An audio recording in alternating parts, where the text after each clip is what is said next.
Good evening everyone. बात करते हैं मार्केट में हम कल के दिन कैसे काम कर सकते हैं, क्या हो सकता है मार्केट में। एंड होपफुली आप लोगों ने अगर वीडियो को फॉलो किया होगा तो ट्यूसडे के दिन जो हमने डिस्कशंस किए थे कि कल के दिन मार्केट कैसा हो सकता था। 20,050 का एक इम्पॉर्टेंट लेवल हमने मार्क भी कर रखा था कि इसके नीचे, इस लेवल के नीचे भी सेलिंग कंटिन्यू हो सकती है। एंड मार्केट ने एग्जैक्टली किया एंड यहाँ के आसपास आके मार्केट फॉल लेके यहाँ पे कंसोलिडेट कर गया, राइट। एंड एक अच्छे जगह पे मार्केट ने अच्छे प्रॉफिट्स बना के दिए एंड आज भी कंटिन्यूड फॉल आया है एंड मार्केट ने यहाँ पे एक अब रेंज बना दिया यहाँ पे, राइट। एंड मार्केट में आप देखोगे तो ये डाउन ट्रेंड सी ही चल रही है, राइट। तो इसके नीचे और फॉल आ सकता है, ठीक है। तो कल मैं वीडियो बना नहीं पाया था बिकॉज घर में कुछ फंक्शंस थे एंड बाकी आपने अगर लेवल्स को फॉलो किया तो आप अच्छे से पैसे बना पाए होंगे। And Bank Nifty, Fin Nifty सब में ही अच्छे लेवल्स पे काम किया मार्केट ने, ठीक है। तो अभी देखते हैं कल के दिन कैसे क्या हो सकता है, राइट। तो मार्केट में अब कल के दिन आप ये लेवल मार्क कर लो 19,700 का, ठीक है। 19,700 के नीचे मार्केट सस्टेन करने लगता है तो आपको फर्स्ट टारगेट 19,640 का मिल जाएगा, राइट। एंड इसके बाद नीचे 19,550 और 19,520, ठीक है। 2025, ये 25 तक का आप पकड़ लो। ये आपको टारगेट्स कल के दिन मिल सकते हैं। अगर मार्केट 700 के नीचे सस्टेन करता है तो आपको इस तरह से टारगेट्स मिलेंगे, ठीक है। एंड बीच में एक रेजिस्टेंस सपोर्ट 19,600 भी बनेगा जो साइकोलॉजिकल सपोर्ट है, ठीक है। 640 का लेवल आपको याद होगा, एक हमने डिस्कस करा था, देखो 19,680 का एक लेवल याद होगा आपको। जब हम डाउन साइड 250 से बार बार ऊपर जा रहे थे तो 680 के आसपास का ये लेवल जहाँ पे मार्केट बार बार रिजेक्ट हो रहा था। अब इसको रुको निकालते हैं, कहाँ गया, देखो ये 640 एंड ये 680, ठीक है। ये लेवल आपको याद होगा, बार बार मार्केट इस जगह पे, ये 640 तो खास करके मार्केट बार बार रिजेक्ट कर रहा था एंड 680 यहाँ पे एक इंपॉर्टेंट रेजिस्टेंस बन रखा था, राइट। यहाँ से 680 से ही मार्केट ने ये फॉल दिया था एंड उसके बाद ये 680 जब क्रॉस हुआ तो मार्केट ऊपर गया, राइट। तो 700 680 ये एक इंपॉर्टेंट सपोर्ट जोन है, बट हम लोग अभी ये 680 की जगह 700 ही लेके चलेंगे क्योंकि मार्केट ने यहाँ पे रेजिस्ट किया है। अब क्या 680 से यहाँ पे जब उठा है मार्केट तो ये डायरेक्टली उठा है, यहाँ पे कोई पे रिजेक्ट नहीं हुआ कहीं पे भी एक बार भी। तो इसके बाद जो नेक्स्ट रिजेक्शन अपने को या सपोर्ट बन के आएगा वो 640 ही बन के आता है, इसीलिए मैंने 640 का फर्स्ट टारगेट दिया आपको, राइट। एंड उसके बाद 19,600 आपका एक नेक्स्ट टारगेट बन के आएगा, ठीक है। तो मार्केट अपने पास्ट के लेवल्स को याद रखता है तो अपने को उसी हिसाब से चलना होता है। इसीलिए 700 के नीचे आप सस्टेन करता है तो आप बैठोगे 640 के लिए, उसके बाद 19,600, फिर 19,550, फिर 19,525, यहाँ तक के टारगेट्स हो सकते हैं, ठीक है। अब आप एक बार 640 कर टच कर जाओ और 600 तक आ जाओ ना तो फिर एसएल ट्रेल करते करते आप चल सकते हो, ठीक है। आपका फर्स्ट इनिशियल टारगेट 640 का ही रहना चाहिए, ठीक है, क्योंकि वो एक इंपॉर्टेंट जोन है, याद रखना, ठीक है। अपसाइड में क्या है, अपसाइड में ये 19,000 ये वाला लेवल आप मार्क कर लो। क्या निकल के आ रहा है ये लेवल 790, आप 19,800 मार्क कर लो, ठीक है। 19,800 के ऊपर निकलता है तब आप अपसाइड के लिए कुछ सोच सकते हो। 19,900 तक ये गैप फिलिंग में आपको मिल सकता है, ठीक है। एंड ये मूव खाली एक ही रीजन से आ सकता है, अगर मार्केट में शॉर्ट कवरिंग आ रही हो, ठीक है। अगर स्लो मोमेंटम है तो ये ट्रेड में आप नहीं बैठोगे, क्यों, क्योंकि हो सकता है आपको मार्केट कहीं से भी चकमा दे दे। अगर आपको बैठना भी है तो आप स्कैल्पिंग करके चलोगे एंड स्ट्रिक्ट एसएल को ट्रेल करोगे, एकदम बहुत स्ट्रिक्ट एसएल के साथ ट्रेल करते करते आप इस ट्रेड को इस मूव को आप कैप्चर करो। क्योंकि अपसाइड देखो क्या होता है ना, मार्केट में दो चीजें होती है। अगर अपसाइड के ट्रेंड में है मार्केट तो market slow slow slow slow ऊपर जा रहा है, ठीक है, आप उसमें अपसाइड के ट्रेंड को प्ले कर रहे हो। बट जब मार्केट डाउन ट्रेंड में घुसने लग रही है ना, अब जैसे मार्केट थोड़ा सा बियरिश टर्न हो रही है तो आपको अगर बाउंसेस मिलेंगे ना, शार्प बाउंसेस मिलेंगे, ठीक है, बट वो शॉर्ट कवरिंग बाउंसेस होते हैं इसलिए वो इतने शार्प होते हैं, नई बाइंग नहीं आ रही है, ठीक है। तो आपको इसके ऊपर अगर शार्प शार्प मूव मिलता है ना तो आपको ये ट्रेड आपको फायदा दे देगा। अगर स्लो हो रहा है तो वहां पे थोड़ा सावधान रहना पड़ेगा अपने को, क्योंकि फ्रेश बाइंग नहीं आ रही है, आपको कहीं से भी मार्केट ट्रैप कर लेगा फिर, ठीक है। इस जगह में कहीं से भी ट्रैप कर सकता है, तो आपको एकदम स्ट्रिक्ट एसएल के साथ चलना होता है, ठीक है। तो ये हो गया। एंड बाकी मार्केट आपको यहाँ पे 19,800 के आसपास मिलती है, तो यहाँ से आपको रिजेक्शन मिलता है, तो आप इसको भी प्ले कर सकते हो, आपके लिए बेस्ट है। देखो सेल ऑन राइज, जब मार्केट ऐसे डाउन दिख रही है आपको ना, तो सेल ऑन राइज आपका बेस्ट होता है। मतलब मार्केट एक डिप पे है, एक ऊपर आई, फिर यहाँ से आप सेलिंग करते हो, तो एक बहुत अच्छा ऑप्शन बन के आता है सेल ऑन राइज का। आपको मार्केट में हमेशा याद रखना कि जब भी मार्केट में डिप आती है तो एक बाउंस मिलता है ना, उस बाउंस को आपको सेल करना पड़ता है। निफ्टी में 30-40 पॉइंट 50 पॉइंट, अब मान लो देखो आपको यहाँ तक भी एक बाउंस मिलता है, राइट।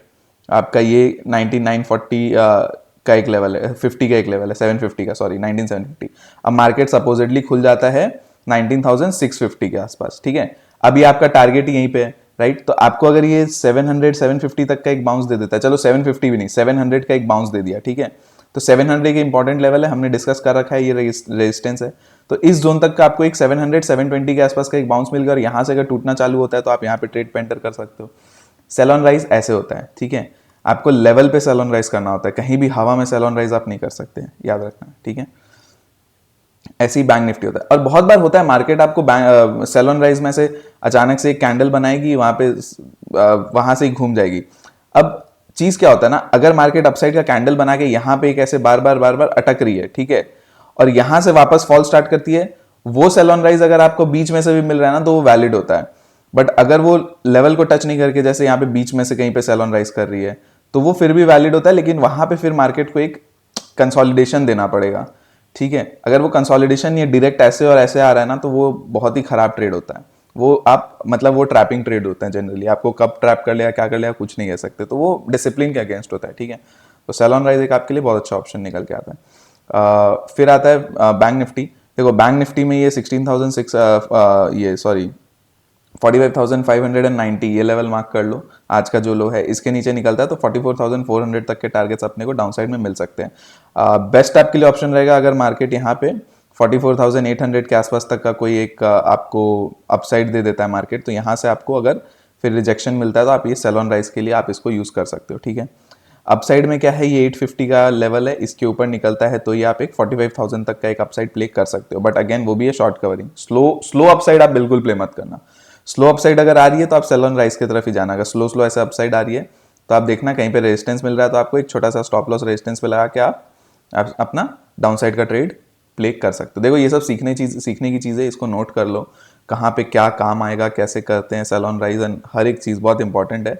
एंड नोट करोगे तो आपको फ्यूचर में फ़ायदा होगा, ठीक है। लेवल बहुत बार आपको लेवल पे ट्रेड नहीं भी मिल सकता है, मार्केट अगर आपके लेवल के नीचे ही खुल जा रही है, लेवल के बहुत ऊपर खुल रही है, आपको फिर वो इंट्राडे में उस तरह से आपको मूव्स को कैप्चर करना पड़ता है। अब जब डाउन में मार्केट तो आप हमेशा सेलिंग का सोचोगे, ठीक है, सेल ऑन राइज करोगे, राइट। तो आपको उस तरह से सोच के चलना पड़ता है, ठीक है। नेक्स्ट आते हैं फिन निफ्टी में। देखो फिन निफ्टी में भी सेम कहानी है, 19,900 920 ये लेवल मार्क कर लो, इसके ऊपर ही कुछ आपको एक मूव मिल सकता है 20,000 तक का। एंड वो भी मैं सजेस्ट नहीं करूँगा कि आप अगर स्पीड नहीं है, स्लो है तो आप करो भी। अगर स्पीड है तो ठीक है, फिर भी आप अगर बैठे हो और आपने लेवल टूटते बैठ गए हो तो स्पीड आपको मिल गया तो मिल गया, अदरवाइज नहीं, ठीक है। सेल ऑन राइज के लिए आपका लेवल है 19,900, इसके आसपास से मार्केट अगर सेल ऑन राइज में आपको मौका दे रही है तो बेस्ट हो जाएगा। एंड अगर गैप डाउन ही खुल जाती है तो फिर ये आज के जो क्लोजिंग के आसपास के लेवल्स है इसको मार्क करके रखना। देखो अगर बहुत गैप डाउन खुल जाए ना तो आज के क्लोजिंग के लेवल्स को मार्क कर लो, या फिर मार्केट में आप देखो कि अगर उस क्लोजिंग के लेवल तक नहीं आ रहा है और बीच में से कहीं पे कंसोलिडेशन करके और फिर नीचे आ रहा है, तो वो भी आप उस तरह से सेल ऑन राइज करके चल सकते हो, ठीक है। अगेन मैं रिपीट कर दे रहा हूँ सबके लिए। फिर आते हैं अगर डाउन साइड में आते हैं, डाउन साइड में आपका ये आज का जो लो है 800 का, तो 800 के नीचे अगर मार्केट सस्टेन करने लगती है तो आपको ट्रेड मिल सकता है 19,700 तक का पहला और फिर 650, ठीक है। तो 19,700 एंड 19,650 ये आपके ट्रेड्स डाउन साइड में बन सकते हैं, ठीक है। बैंक निफ्टी में और एक चीज मार्क कर लो, 44,400 के अगर नीचे मार्केट निकलने लगता है तो फिर आपको 44,000 भी दिख जाएगा। कल ही दिखेगा ऐसा मैं नहीं बोल सकता, बट हो सकता है मंडे को दिख जाए, बट हाँ बहुत दूर है नहीं ऐसे कोई।